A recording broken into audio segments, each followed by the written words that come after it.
Bersiap. Berdoa.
Sakit ya, Bu?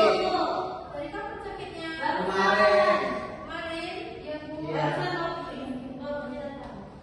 Udah dilihat sama Ibu. Udah di WA ya. Nanti kita sampai lagi, Bu ya. Ya. Oke, Bu. Oke, semuanya apa kabar? Alhamdulillah. Ibu sehat? Alhamdulillah.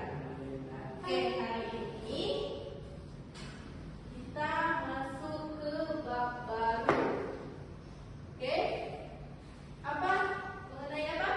Taharah. Oke, tentang taharah. Dan sebelum masuk ke bab mengenai taharah, Ibu mau nanya nih, minggu lalu materi kita tentang apa? Ada yang masih ingat? Masih, Bu? Ya, tentang apa? Puasa. Puasa, oke. Kita masuk ke bab baru mengenai taharah.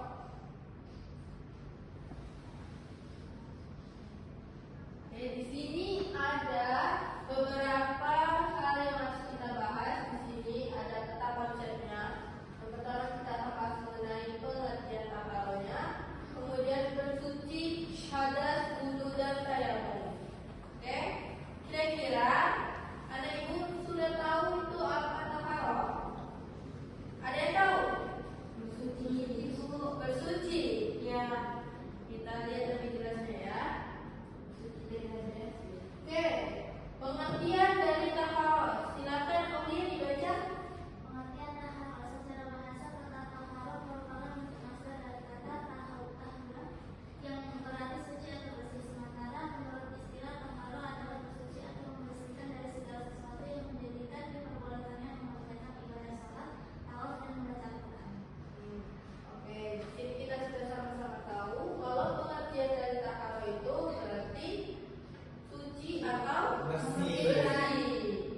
Nah, kalau untuk secara istilahnya taharah berarti bersuci atau membersihkan dari segala sesuatu yang menjadikan diperbolehkannya mengerjakan ibadah sholat, tawaf dan membaca Al-Quran. Oke, kita menuju bahasan selanjutnya. Nah, B, bersuci. Kan tadi kita sudah tahu dan sudah paham apa itu dari taharah. Ya, taharah berarti bersuci. Nah, untuk bersuci itu sendiri dia memiliki kriterianya masing-masing. Oke, silakan coba Nasruddin dibaca dulu apa yang kita perlu ketahui dari bersuci. Silakan. Bersuci. Yang pertama, macam-macam bersuci. Secara umum para ahli fikih membagi taharah atau bersuci menjadi dua, yaitu bersuci dari hadas dan najis. Dilihat dari sifatnya, bersuci dibedakan menjadi dua, yaitu bersuci yang bersifat lahiriah dan bersuci yang bersifat batiniah. Bersuci yang bersifat lahiriah yaitu membersihkan badan, pakaian dan tempat tinggal dari segala kotoran atau najis. Sedangkan bersuci yang bersifat batiniah adalah membersihkan jiwa dari segala kotoran yang berupa segala dosa dan maksiat seperti syirik, takabur, hasud. Oke, sudah jelas. Kalau di sini ada macam-macam bersuci. Oke, the next. Kemudian alat-alat bersuci. Silakan Siti Aisyah lihat. Itu yang pertama ada air. Ya, air suci yang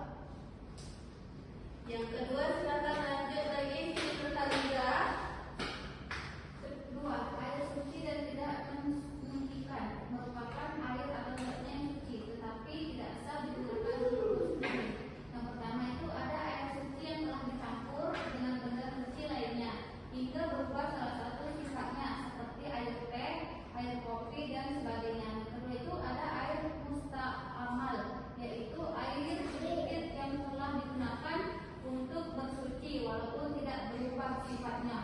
Yang ketiga itu ada air pohon-pohonan atau buah-buahan seperti air kelapa. Jenis air ini tidak dapat digunakan untuk bersuci walaupun itu suci.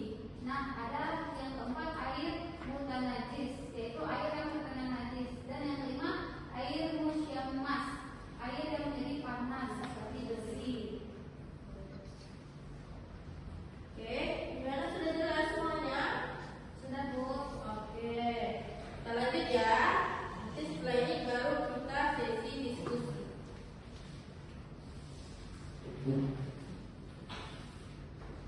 Kemudian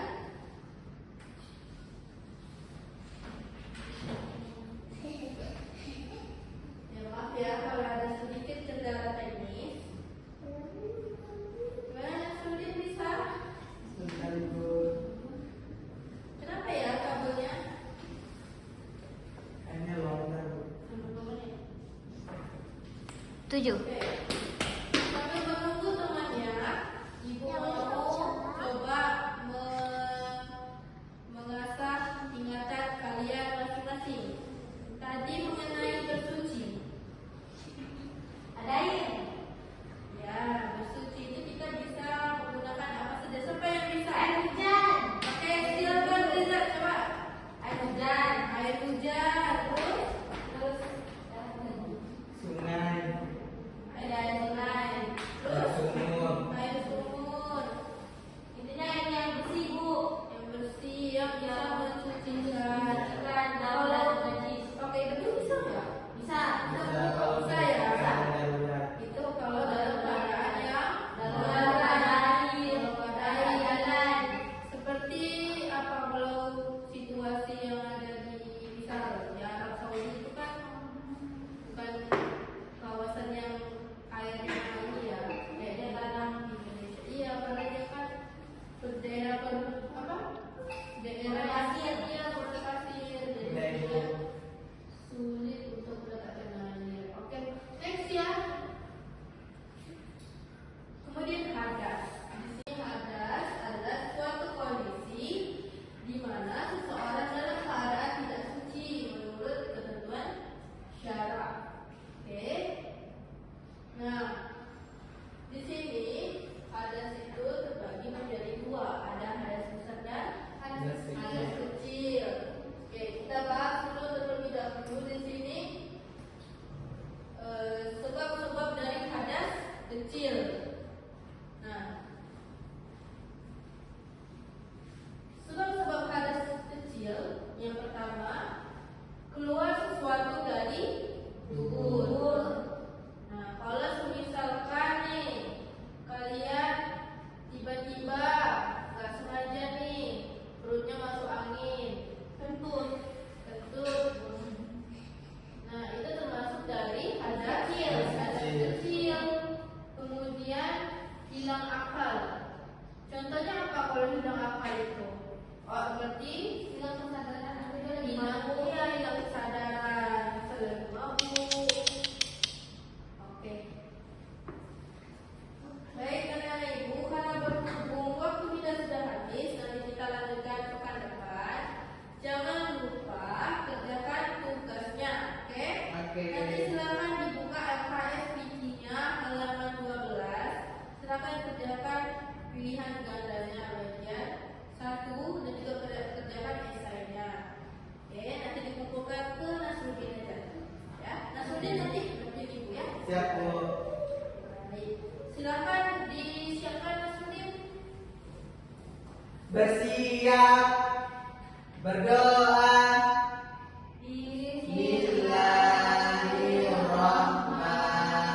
Bismillahirrahmanirrahim. Subhanakallahumma wa bihamdika asyhadu an la ilaha illa anta astaghfiruka wa atubu ilaik. Amin. Beri salam. Beri salam.